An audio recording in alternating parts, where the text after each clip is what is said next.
Hello, ladies and gentlemen. We are back with the NAVAMSHA series, and today is planets in your first house. Which planet do you have in the first house of your NAVAMSHA? Not D1, not your Bhavchalit, in your NAVAMSHA chart, which is your D9 chart, which gives us very important clues about your married life and your inner nature.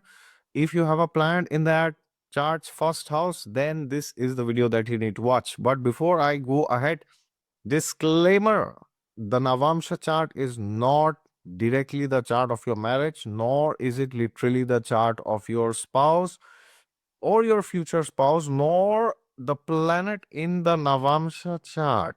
Slagna, which is the first house of the D9, is a planet which could be exalted in your husband or wife's chart. It does not mean that. All right. So you need to understand that these divisional charts, they may categorically represent certain areas of life, but they are your own charts. Do not forget that. It is not that the D10 chart is the chart of your boss.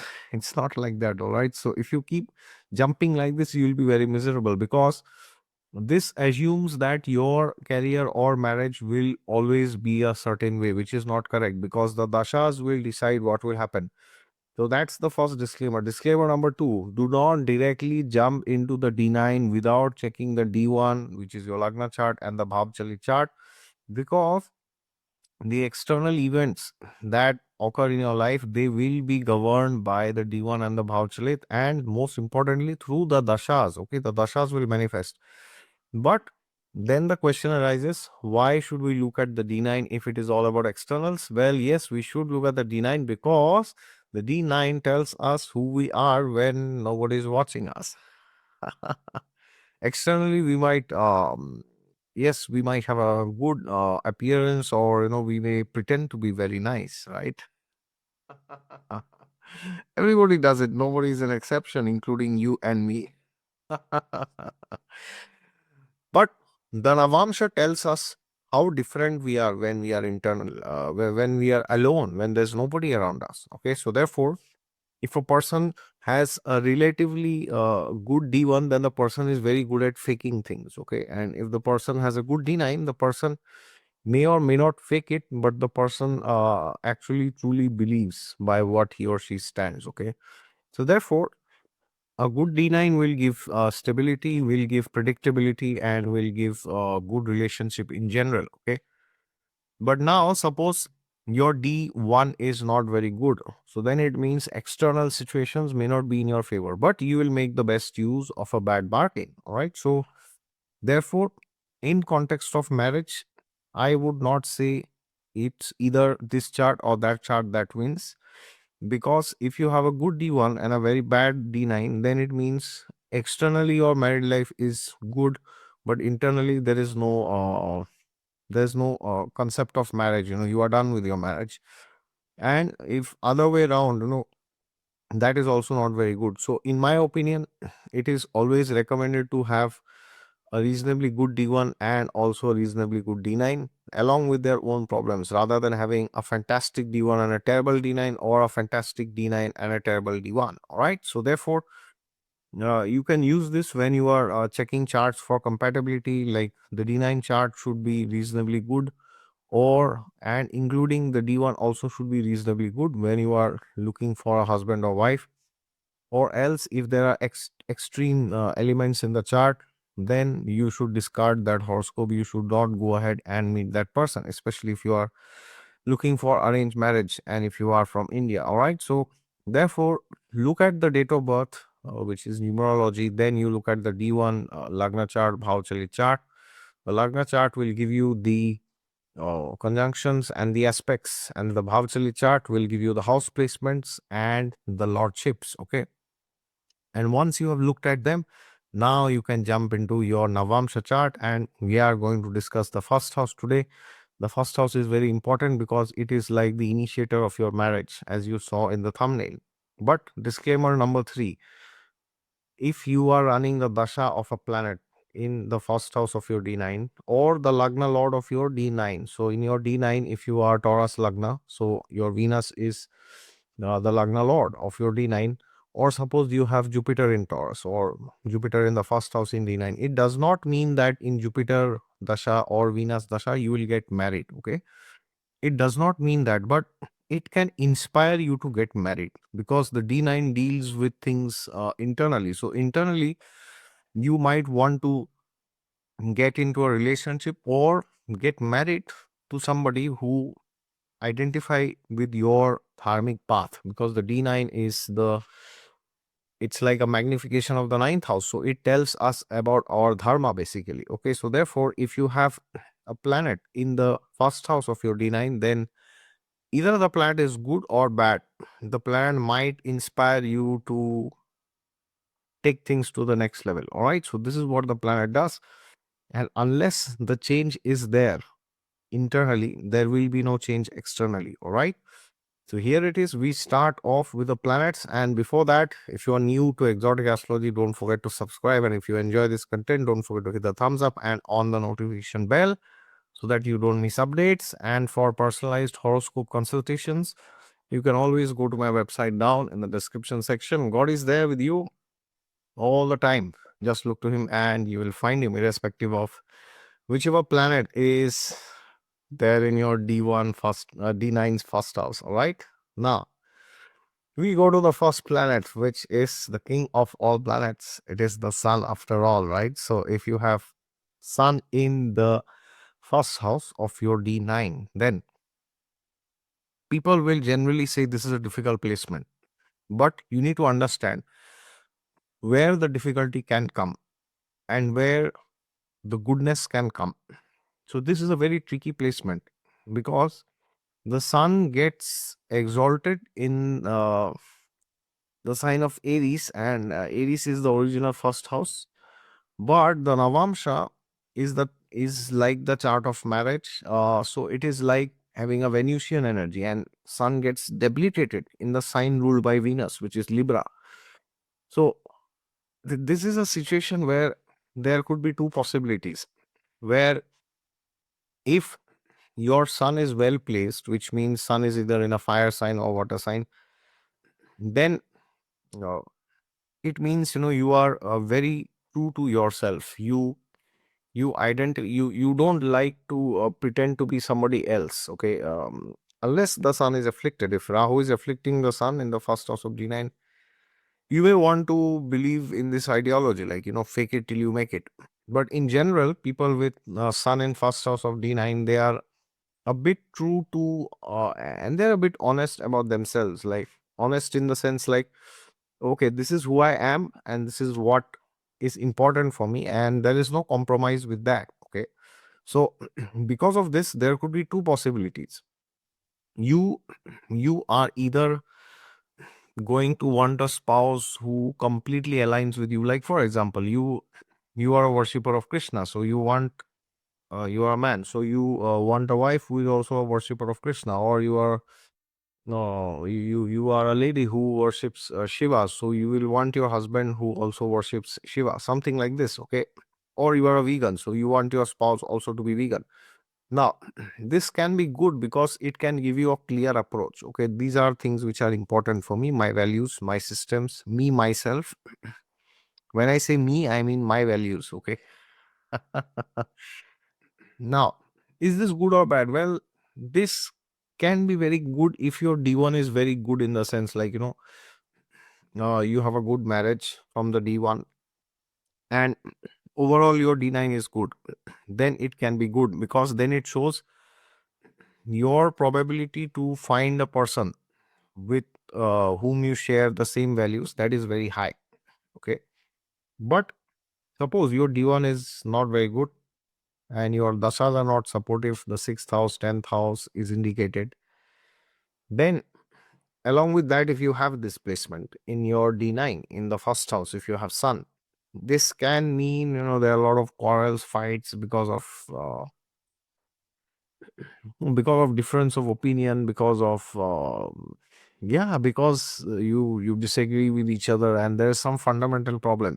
So now, looking towards solutions, if you have this placement in your D9, then it is better for you to take some time and get married, but with a person who is in the same page as yours. Okay, very, very, very important. Otherwise, if you are hurrying for marriage, then this can be troublesome for you. Okay, so now I'm not encouraging that you get married late.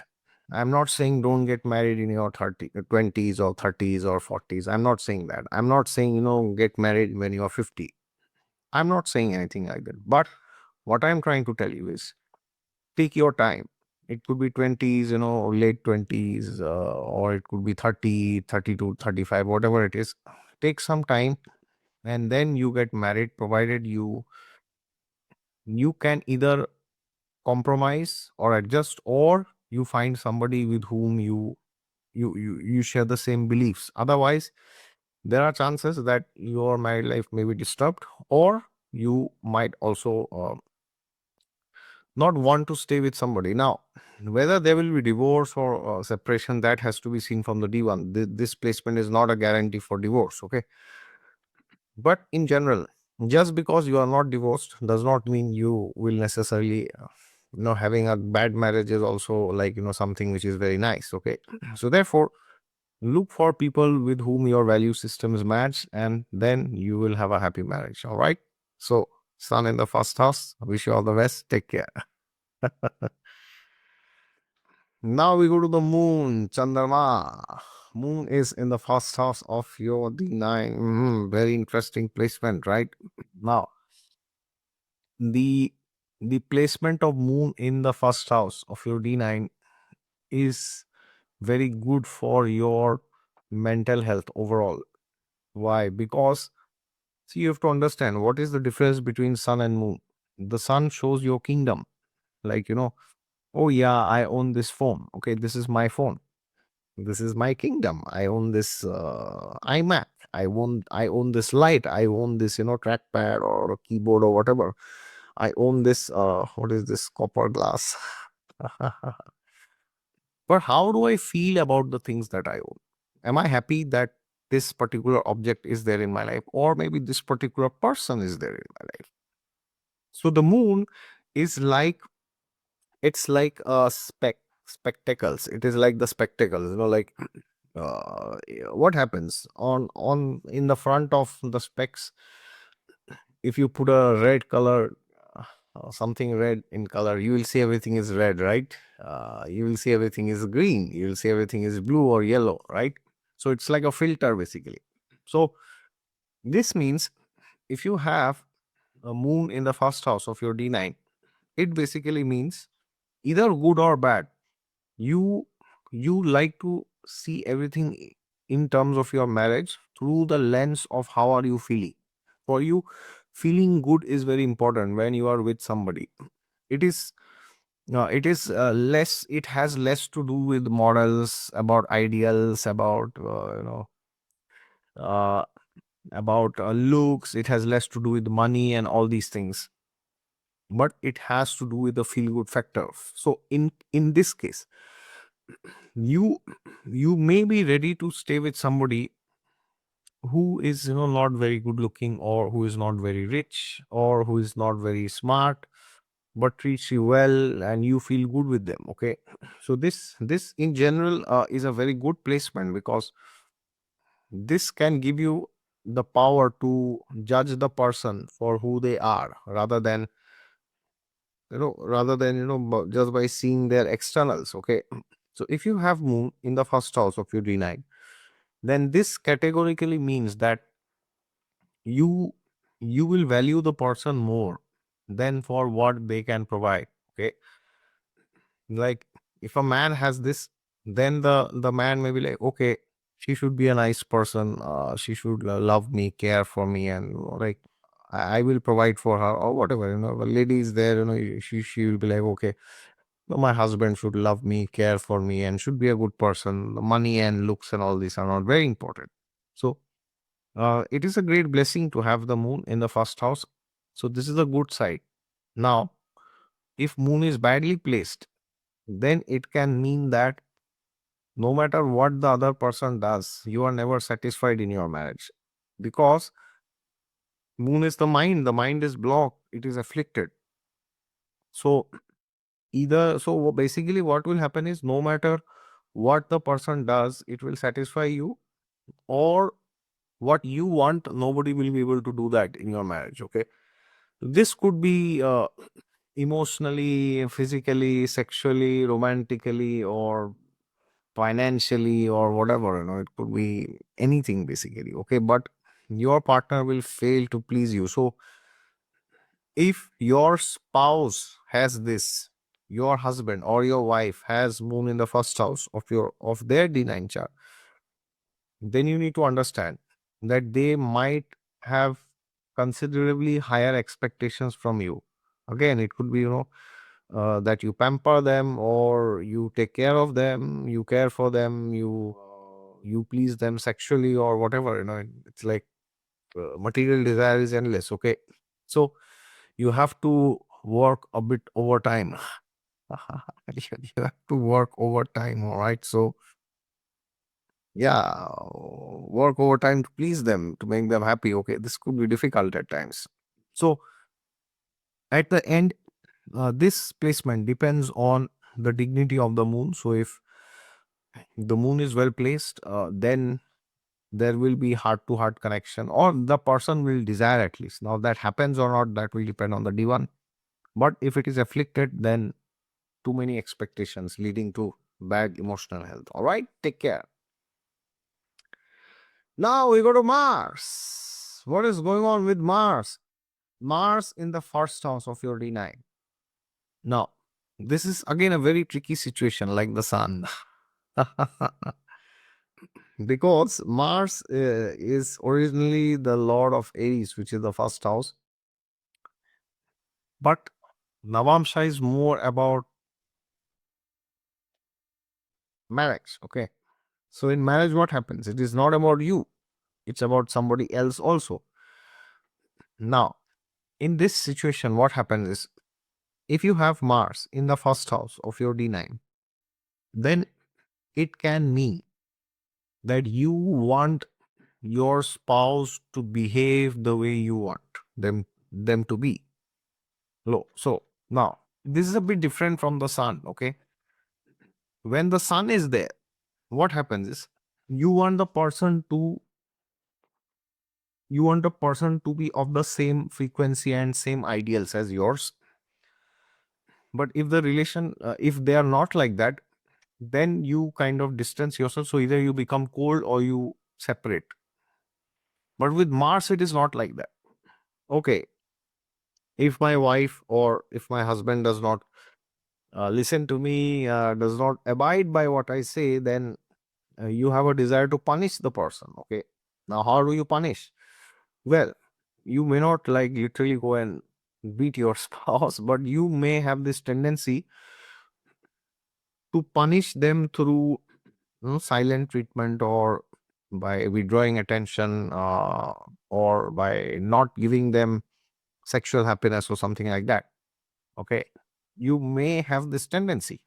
So therefore, if you have this, then it is important that you understand that the more you try to control somebody, the more you will end up getting frustrated yourself. Okay, so there's nothing wrong in wanting your spouse to behave like the way you want them to.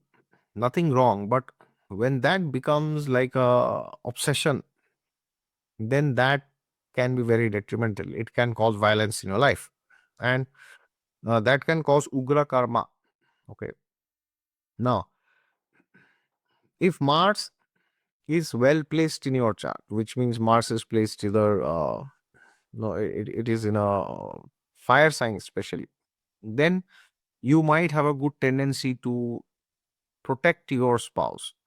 Okay, you may be very protective. There could be envy, there could be jealousy. If your spouse is talking to some member of the opposite sex, you may not like it, you may not be able to tolerate it, so you may be very protective. Now, that's not wrong. But if Mars is badly placed, it's in debility, or it's in some crazy sign like Gemini for Mars, or even in Libra at times, difficult placements for Mars.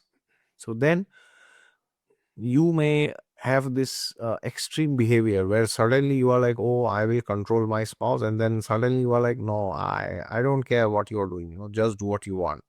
I don't belong to you anymore, you don't belong to me anymore. Okay, so there could be a situation where you may go into the other extreme, like you may say, oh, I don't love you anymore, nor do you love me anymore. Okay, so therefore, if you have Mars in a bad dignity in the first house of your D9, then you need to understand that you should do meditation and you should try to control your mind when things go haywire. Okay, and there could be a situation where you might you might behave in ways which are not good when your spouse doesn't listen to you.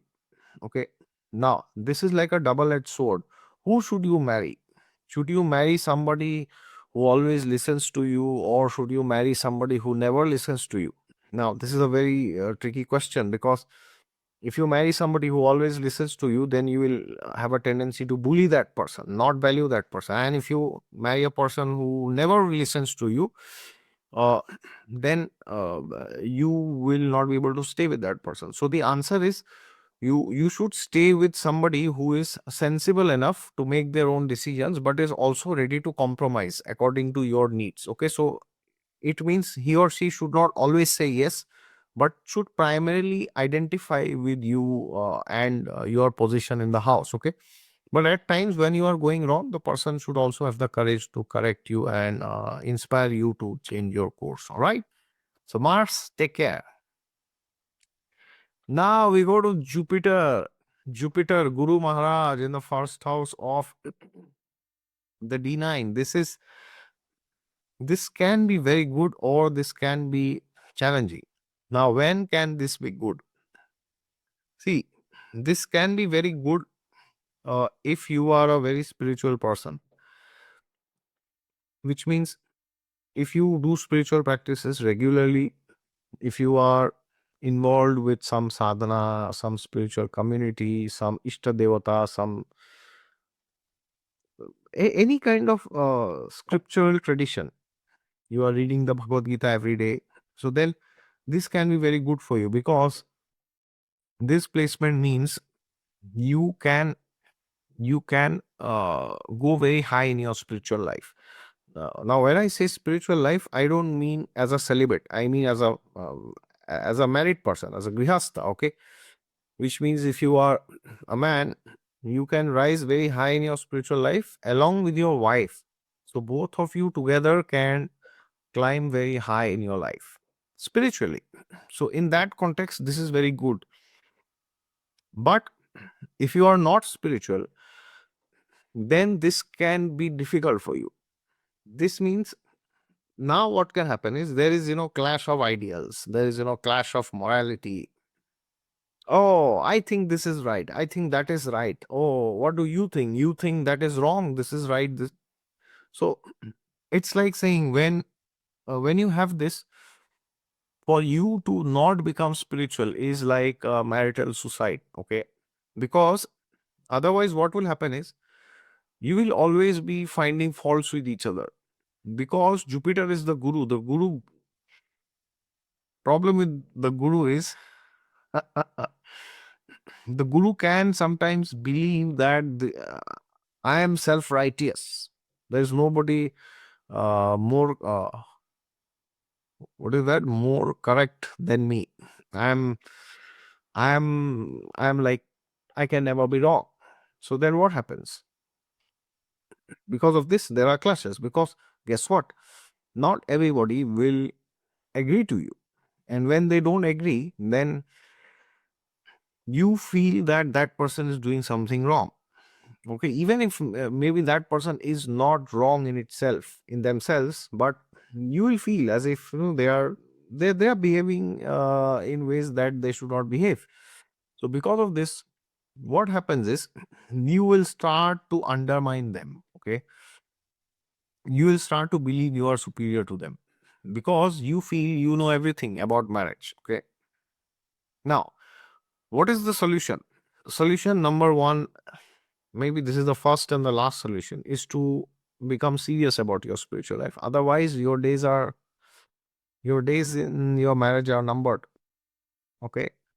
Now, secondly, if suppose you are not able to become spiritual, you are not able to, you are not able to take to spirituality seriously, then what should you do? Then, well, there's nothing much you can do. But just in case you are in this situation where you have a troubled marriage and you are not able to become more spiritual, then you have to learn certain fundamental principles. Like, you have to learn to be detached. You have to learn, like, everybody will have their own opinions, ideals, and thoughts, and I cannot superimpose them, mine on them. So, therefore, if you have this placement, it is imperative that you learn to let go of people. The moment you learn to let go, you will see that they will come back to you. Okay. Because Jupiter is a very peculiar planet. Jupiter rules Sagittarius. He also rules Pisces. Now, Sagittarius tells us keep the rules, keep the regulations. But Pisces tells us open everything. Don't keep any rule, don't keep any regulation. Okay. So, therefore, try to do spiritual practices. And children also could be important for you because Guru is the Karaka for children also. And especially if this is in a female's chart, if you are a lady and you have this Jupiter in first house of your D9, then marriage may be very important to you. Now, it could be important for you to get married or not get married. Okay. So, either ways, it could be depending on how Jupiter is placed. Okay. But overall, this is a great placement for going back to the spiritual world. All right. Congratulations and take care. Now we go to the next planet, which is Saturn. What's going on? Saturn is involved. My God. The dreaded Saturn in the first house of my D9. That's the end of my marriage. These are comments and DMs which people keep giving, keep writing, like in the comment section, Instagram. Oh, Saturn is in Lagna, in D9. My entire married life is ruined. And then I'm like, oh, ruined my what? Oh, sir, I'm not yet married. It's my assumption that my marriage is ruined, right? Oh, yes. Even without getting married, people are fearful. Like, people are asking, should I get married? Sir, like, I have this placement. Should I marry? Maybe if I marry, it will be bad. So maybe, sir, no, I better, not marry, sir. I know. So now you need to understand this this placement of Saturn in the first house of your D9. This can mean that whenever you think of marriage, you correlate it with responsibility. If Saturn is good, if Saturn is badly placed, then you may correlate to marriage as a burden, which means you may think, what is this? Why should I get married? So, if Saturn is afflicted for you, then you might have this tendency to evade marriage. Not because you have seen YouTube videos, but in general, you may feel marriage is a burden. I don't want to get married. So, what do I do when I don't want to get married? Do I remain as a celibate, as a monk, as a brahmachari in the ashram? Ooh, that too is a lot of work. Okay. So, what do I do? I keep indulging with anybody. Oh, that's not easy either. All right. So, what will you do if Saturn is badly placed and if you feel it's like a marriage is like a burden? Well, you may do anything. If your fifth, eighth, and 12th houses are very prominent, you will get into multiple affairs, affair. Every other day there's an affair. Or if your marriage is good in the D1, then you'll remain married, but you will perpetually feel, what is this? What a burden my marriage is. And if your Saturn is very well placed, then you will be very responsible towards your marriage.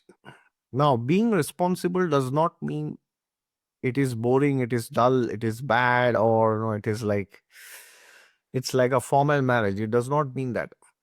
But in general, you are a bit serious. You are very considerate about your spouse. You are a bit careful in deciding something which may create trouble in your marriage. You are a bit careful in deciding something alone. So you will always prefer to take the opinion of your spouse. And if Saturn is badly placed, you'll be like, what does he or she know? Just forget them. I will decide, I will tell what should be done. Okay.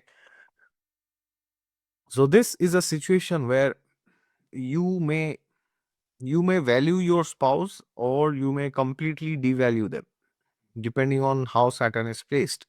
And if you are looking for a prospect, you have a horoscope of a boy or a girl who has Saturn in first house of their Navamsha, then you need to understand that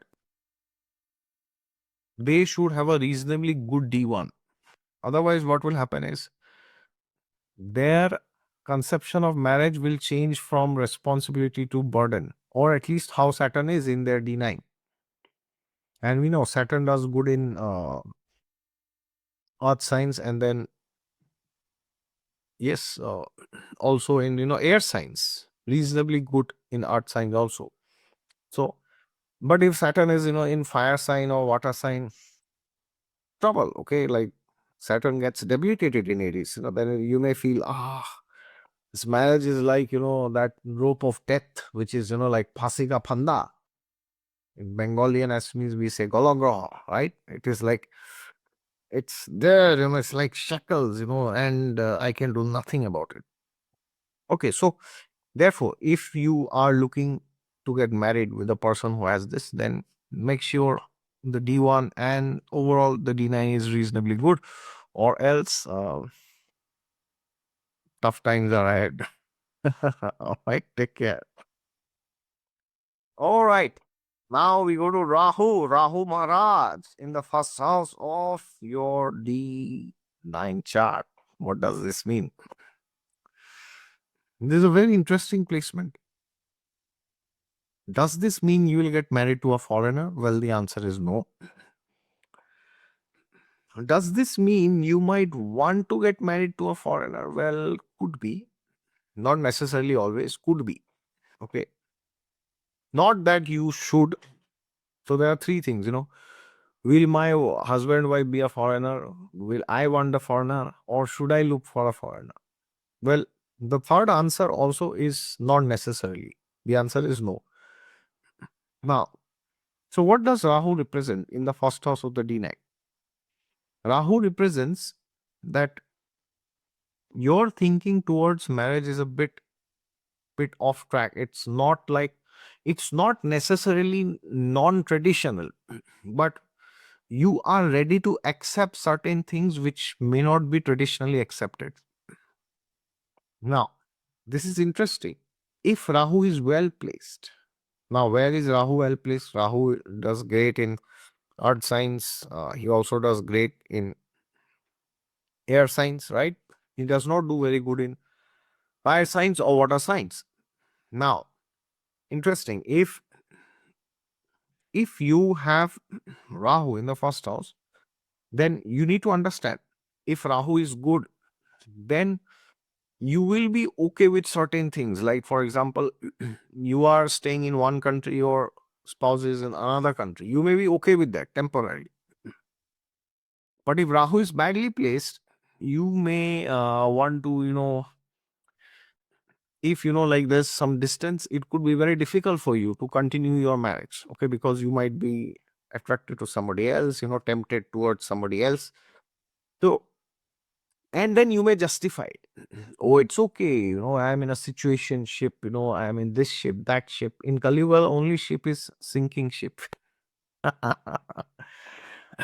only ship in Kaliuga that remains is the Titanic. Yes, every other ship collapses. Situation ship, relationship, this ship, that ship. So then you will justify, you will say, oh, what to do, it's me after all. I am like that. Okay. God has made me like that. I can't stay with one person. I need more. Okay, you can't stay with one person. Then you go for two, three, four, five, six, seven, and nine, 10. Your body count is like going over the roof, and you are creating ugra karma like this. So if you have Rahu in the first house, you have to be very careful with the opposite sex. Very, very, very careful in interacting. You should know your boundaries. Otherwise, what happens? Rahu Ketu represents boundaries, right? Especially Rahu, Ketu also, but especially Rahu. So then what could happen is you are crossing your boundaries. And if your D1 is not good, then it can mean that you are very happy to cross the boundary. Okay. And if your D1 is good, then you will kind of resist it, but you may not indulge in it outright. Okay. And if if D1 is good, Rahu is also well placed, then it means you will have eccentric traits, like. So if now you are looking at the chart of a person who has this and you want to marry that person, then it is important you have certain conversations with them before you get married. What is, do they want children? Do they want to buy a house? Do they want to stay with their parents, or, whatever it is, do they want children? How, if yes, how many? In general, there should be some consensus. Otherwise, you might be heading in for a surprise, okay? Which, and surprises in the material world are generally not pleasant, okay? It is only pleasant when the surprise knocks as a surprise, not otherwise, right? So, therefore, this can be good because uh, you can do a lot of revolutionary things together after your marriage with your spouse. But in general, if the D1 is not good and Rahu is badly placed in the first house of your D9, this can be a bit challenging, okay? Because the person can behave in eccentric ways which are detrimental to marriage. All right, so do your research properly before you get married to them. All right, take care. Now we go to the next Ketu, next planet Ketu. Rahu and Ketu always together, right? Together yet so far. So if you have Ketu in the first house of your D9, so many times people will say that I better not marry. I better not want to marry because there is confusion and yeah. So what will it be? Will it be a headless marriage, or will it be like, I'll get divorced or I will not get married? Well, see, you need to understand, if you have Ketu in the first house of your D9, there could be a situation where occasionally you are confused about the direction of your married life. But it is not a necessary condition for a bad marriage, which means at times you may be confused. You may be like, what's going on? Oh, yeah, they are doing this, we are doing that. You may have a tendency to compare your marriage with others. Okay. But suppose Ketu is well placed, and Ketu is good in earth in water signs and fire signs. Okay, air signs, earth signs, Ketu is not very good. So if Ketu is in a fire sign or a water sign in first house of your D9, then you will try to look for a deeper answer for this headlessness that you are facing, which means you will look to become more spiritual. You will want to do spiritual practices together, and you will want to elevate your consciousness and go out of this material world. Something similar to Jupiter. But if Ketu is badly placed, which means it's in earth sign or air sign, then you may be like too much into your marriage. It's like, now why are you too much into your marriage? Because you are not able to get an answer, right? So when you don't get an answer, what happens? You are like, I want this, I want this. So this could also mean, you are experimenting a lot with different people, sexually, or you are trying out, oh, I want Spanish, I want Italian, I want whatever, like the world is endless, right? So, and when when you are behaving like this, what happens? You are becoming very frustrated internally. So, because you are not getting an answer, you are not able to stay happily married to somebody. Because of that, you are feeling, "Ah, I don't know when will I be happy, or will I even ever be happy with someone." Okay. So if you feel like this, then please understand, you have to go out of this confusion, because you cannot materially resolve the confusion. You cannot resolve. Now, what kind of confusion could be there? It could be any kind of confusion. Like, okay, my partner does not understand me, does not understand what I like to eat, what I like to dress. The person is criticizing me, or the person just does not understand, me, my sexuality, my thought process, my outlook towards life. He or she just doesn't understand. And then you get into depression because you feel unheard, you feel unseen. Okay. Now, if you have this, then please understand, the more you do spiritual practices, the more you will feel hard. Because what happens when you are doing spiritual practices, you are going closer to God. So you are indirectly going closer to each other. Many times people say that, uh, what about intimacy? What about sexuality? Sexual intimacy. And nowadays, in 2025 especially, sexual intimacy is like more than ever in human history, right? People are getting sexually involved with each other since, like, I don't know what age.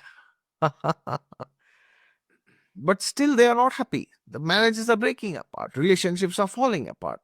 Why? Because when you are only thinking of intimacy in terms of sex, you think you are talking of union, but actually it's not. Sex is like, you are scratching my back, I will scratch your back. It's like that because you are trying to give pleasure to each other. Okay. At the end, it's about self pleasure, right? So, therefore, depending on how your Ketu is, it will be decided. Either you will be lost in the material realm and be unhappy, or you will transcend it and go to God and thereby go close to each other. All right. Thank you so much. And now we go to the next planet. So now we go to Mercury.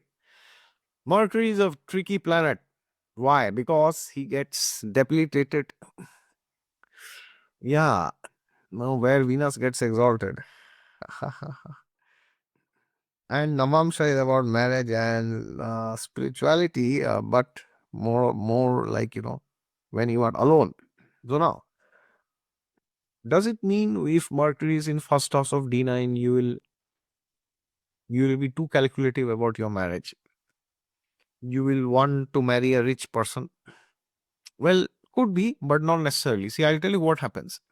If you have Mercury in the first house of your D9, then it means communication and belief systems are very important. Now, when I say belief systems, I don't mean you are necessarily on the same page, but it means consensus is very important. There has to be a deal when Mercury is there. Like, for example, you eat meat and he or she does not eat. So then you are like, okay, I'm fine with it. I will eat, but you don't eat, or you eat, I don't eat. It doesn't bother me, but we will not invade each other's territory. Just because I eat meat, I will not force you to eat meat. Or if I don't eat, you cannot force me to eat. So that consensus has to be there. Otherwise, what happens is you will feel choked. Choked in the sense, why? Because Mercury is the child, Mercury is the prince. Okay. So what happens when the child does not get its way? The child is frustrated. The child wants to take revenge. The child wants to do things which are not very good. Right. So Therefore, if if you have this placement, then it's important that before your marriage, you have a sincere, honest conversation about your goals in life, about money, finances, especially. And you should have a discussion if like there are things which are not where both of you are not on the same page. How are you going to navigate? How are you going to solve those issues? That's very important. Otherwise, what happens is you will start envying the other person. Envying because you will feel the other person has more. Now, this will categorically be a problem if the other person has Mars in the first house. So you have Mercury in first house of D9, and the other person in their D9 has Mars. Because the problem with Mars is, as I said, for Mars,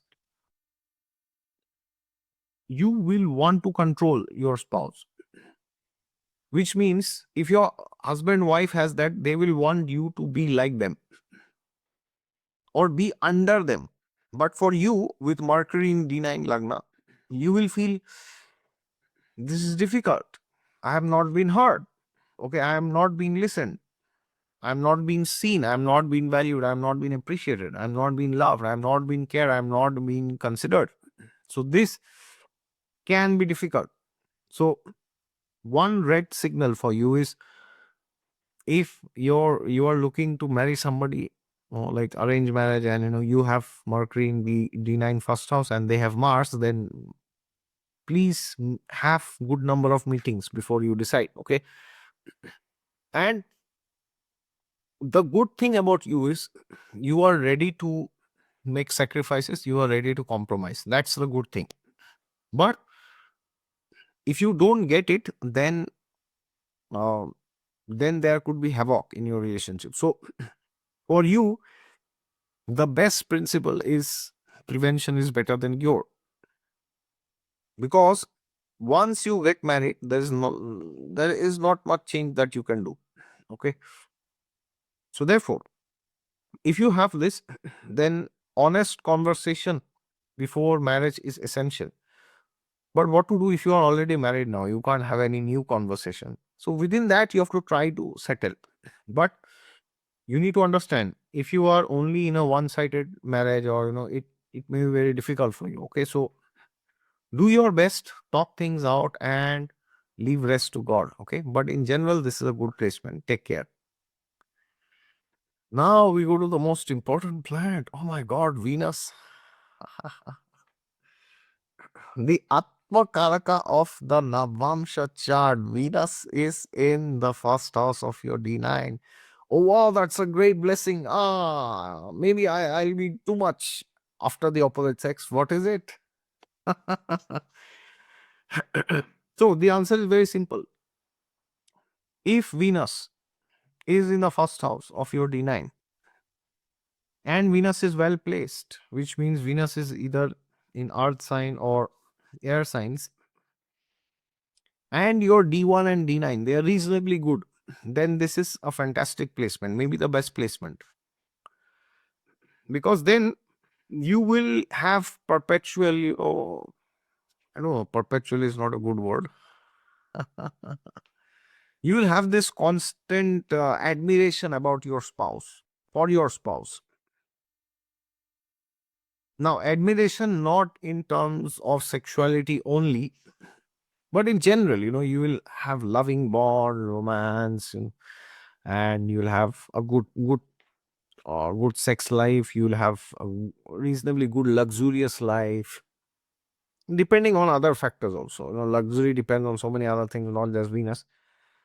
But in general, this is a recipe for a happy married life. In general, provided in your D1, seventh house, second house, 11th house, Venus, and your Lagna Lord, in your D1, they are reasonably well placed. Okay. And you have good dashas. Now, if Venus is badly placed in your D9, which means you are either a fiery Lagna or you are a watery Lagna, because Venus does very bad in fire signs or water signs, right? then it can mean that you are existing in the relationship, but you are somehow not happy. You are somehow not like, it's something that you expected, but it didn't turn out like that. So then you may have all these problems. You are not having sexual interaction, sexual intercourse, or there's no romance, there's no charm, there's no spark. You may keep feeling all this. Okay. So if you have this, then you need to understand that you should not marry somebody who you don't like or who you don't have any attraction towards. Okay. Now, when I say attraction, I don't necessarily mean you are romantically or sexually, but in general, you should like that person. The way the person looks, the way the person talks, the way the person behaves, interacts. Externals can be a bit important for you. So, if Venus is badly placed and you get married to anybody because you are nearing age or whatever, or that, or everybody else in your circle is getting married or this or that, then it is a recipe for disaster. It is a recipe for unhappy married life. So therefore, for you, the best thing is to take your time, and there should be some reasonable consensus between both of you. Like, you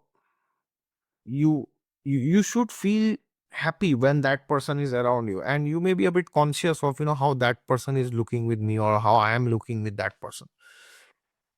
So with Venus, it is good if your level of looks match, if your level of financial status matches. Okay, the balance like Libra. Okay, it is good. It should not be like you are extremely good looking and you marry a very average person because the person has a lot of money, or the person's father or mother is very rich. Okay, or the other way around. You have married somebody who is totally out of your status. Somehow that happens sometimes. So then you may feel that things are not very good. All right. So now, if you are already married, then try to bring equilibrium. Okay, like for example, you are good looking and your spouse, they are gaining weight. So you have to tell them, that please try to lose weight, whatever. Inspire them, of course, not just tell. Nobody behaves just by telling. Okay.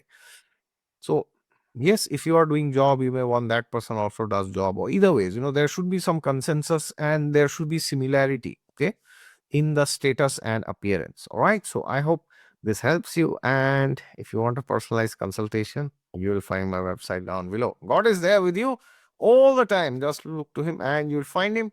Don't forget to hit a thumbs up if you enjoyed this video, and subscribe to Exotic Astrology, and don't forget to hit the notification bell. All right. Take care. Jai Siya Ram.